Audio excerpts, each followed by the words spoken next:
तो फ्रेंड्स, आज की कहानी है पति पत्नी और वो शिक्षाप्रद कहानी। पत्नी सोच में पड़ जाती है कि अब यह बेबी कौन है। तब तक पति भी नहाकर बाहर आ चुका है। पत्नी उसे किसी बेबी का मैसेज आया है बताती है। पति मुस्कुरा देता है, फ़ोन उठाकर उस मैसेज का रिप्लाई करता है, hi baby, how are you, और अपने काम में लग जाता है। इस रिप्लाई को भी पढ़ती है। अब हर पल पत्नी के दिमाग में यह विचार कौंधता रहता है कि यह बेबी कौन है। शाम को पति घर आता है। पत्नी उससे पूछती है, ये बेबी कौन है। पति जवाब में सिर्फ मुस्कुरा देता है और फिर से अपने काम में लग जाता है। 2-3 दिन बीत जाते हैं।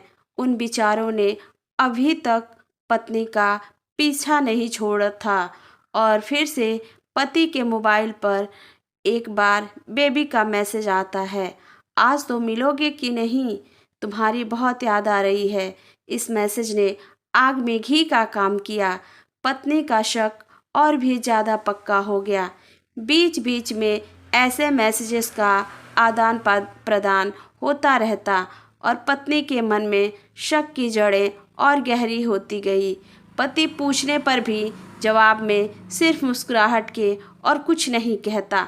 यह शक गुस्सा बनकर तब ज्वालामुखी की तरह फट पड़ता है जब एक दिन उसे अपने पति की जेब में सिनेमा की 2 टिकटें मिलती हैं। पत्नी अपने पति से बहुत झगड़ती है। पति उसे समझाने की कोशिश करता है लेकिन वह कोई भी बात सुनने को तैयार नहीं है। पति को भी उस पर गुस्सा आ जाता है और यह झगड़ा और भी ज़्यादा बढ़ जाता है। गुस्से में पति घर से बाहर निकल जाता है। पत्नी का गुस्सा पति से कई गुना ज़्यादा है। तुरंत वो अपना सारा सामान पैक करती है। एक चिट्ठी लिखती है कि मैं मैके जा रही हूँ हमेशा के लिए, और पति का घर छोड़कर चली जाती है। गुस्सा शांत होने पर जब पति घर आता है तो चिट्ठी पढ़कर उसके होश उड़ जाते हैं। 10 दिन बीत जाते हैं और गांव के उस घर पर डोरबेल बजती है जहां पत्नी रहने चली गई है। पत्नी दरवाज़ा खोलती है। दरवाजे पर 10 साल की एक छोटी बच्ची हाथों में चिट्ठी लिए खड़ी है। वह पत्नी को वह चिट्ठी देती है। बच्ची से वह चिट्ठी लेकर पत्नी खोलकर पढ़ती है, डियर वाइफ, जिस बेबी की वजह से हम दोनों में इतने झगड़े हुए और तुम हमारा घर छोड़कर यहाँ से चली आई, यह बच्ची जो अभी तुम्हारे सामने खड़ी है वह वही बेबी है। अनाथ आश्रम की एक प्यारी बच्ची इसी के साथ में बातें करता था, सिनेमा जाता था। पहली बार जब तुमने बेबी के बारे में पूछा था तो मैंने जानबूझकर तुम्हें नहीं बताया था। सोचा थोड़ा मजाक करता हूँ, देखता हूँ तुम कैसे रिएक्ट करती हो। लेकिन मैंने यह कभी नहीं सोचा था कि तुम हमारा शक इतना बढ़ जाएगा कि तुम घर ही छोड़ दोगी। हाँ, सबसे ज़रूरी बात यह तो बेबी है वह किसी और की नहीं बल्कि तुम्हारी ही बेटी है। रुको, अपने आप को संभालो और आगे की बात ध्यान से पढ़ो। हमारे शादी के 2 साल पहले की यह बात है। तुम अपने कॉलेज के लास्ट ईयर में थी। तुम्हारे प्रोफेशन में नोट्स लेने के बहाने तुम्हें बुलाया था और तुम्हें चाय में एक नशीली दवा खिलाकर ना करने वाला काम किया था। इसमें तुम्हारी कोई गलती नहीं थी, लेकिन कुदरत ने अपना काम किया और तुम्हारे पेट में इस बेबी को डाल दिया। काफ़ी प्रयास करने पर भी अबॉर्शन नहीं हुआ तो तुम्हारे घर वालों ने समाज के डर से तुम्हें 6 महीने तक घर में ही रखा।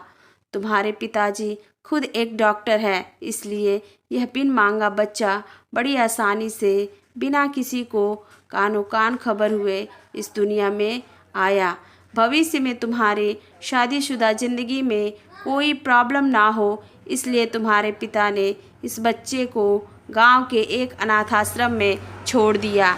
यह बच्चा मतलब यही बेबी जो अभी तुम्हारे सामने खड़ी है अगर अभी भी विश्वास नहीं हो रहा है तो इस बच्ची के गाल का वो तिल देख लो जो शायद तुमने उसे आखिरी बार रोते हुए देखा होगा, या फिर अपने पिताजी से पूछ लो।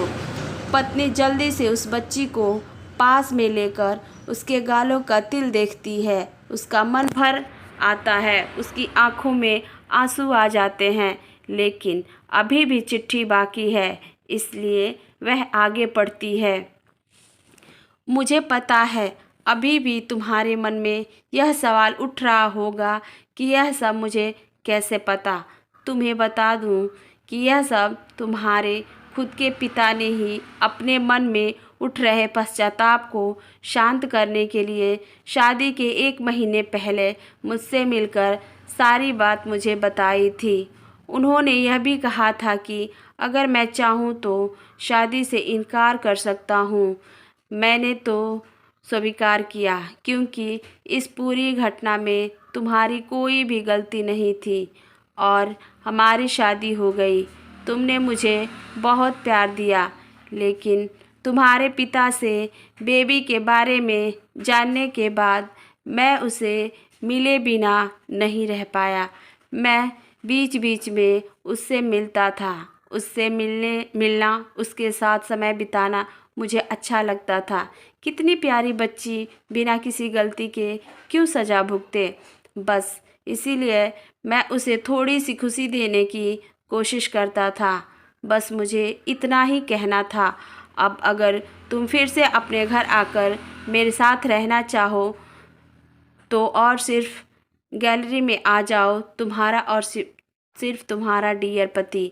बिना एक क्षण की भी देरी के पत्नी दौड़कर गैलरी में पहुंची और रास्ते पर उसका पति खड़ा था।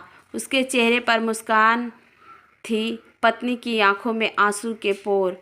कारण कुछ भी हो, अपने दोनों के बीच में कभी भी किसी को थोड़ी सी भी जगह मत दो, क्योंकि दुनिया में हर बीमारी का इलाज है, लेकिन शक नाम की बीमारी का कोई इलाज नहीं है।